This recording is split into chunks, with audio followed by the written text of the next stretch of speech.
ఎప్పుడైనా దీపం వెలిగిస్తున్నప్పుడు మీ చెయ్యి కాలిందా? ఒకసారి గుర్తు చేసుకోండి ఆ అనుభవాన్ని.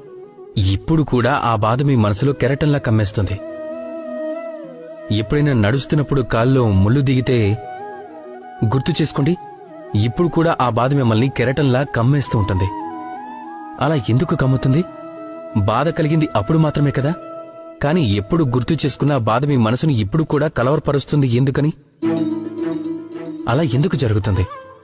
జీవితంలో మనం బాధని ఎప్పుడు అనుభవించినా అప్పటి నుండి ఆ బాధను మనతోనే తీసుకువెళ్తూ ఉంటాం. కారణం ఒకటే, చింత.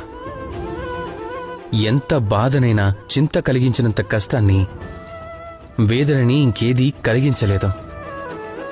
కనుక చింతించడం మానేయండి. చింతను విడిచిపెట్టేస్తే జీవితాన్ని ప్రశాంతంగా గడపచ్చు. మీరు భూతకాలం, భవిష్యత్తు కాలాల గురించి చింతించడం మానేయండి. వాటి గురించి ఆలోచించడం మానేయండి. మీరు చేయాల్సిందొకటే, ఎట్టి పరిస్థితుల్లోనూ ఈ రోజు ఇప్పుడు ప్రశాంతంగా ఉండాలనుకోవడం. అలా ఉండటం ఒకవేళ మీరు ఆరంభిస్తే గనక అప్పుడు చూడండి, రాబోయే రేపు, ఎల్లుండి, వచ్చే వారం, వచ్చే నెల, వచ్చే ఏడాది, ఆపై ఏడాది, తమ జీవితం అంతా కూడా తమరికి కేవలం ప్రశాంతత మాత్రమే లభిస్తుంది.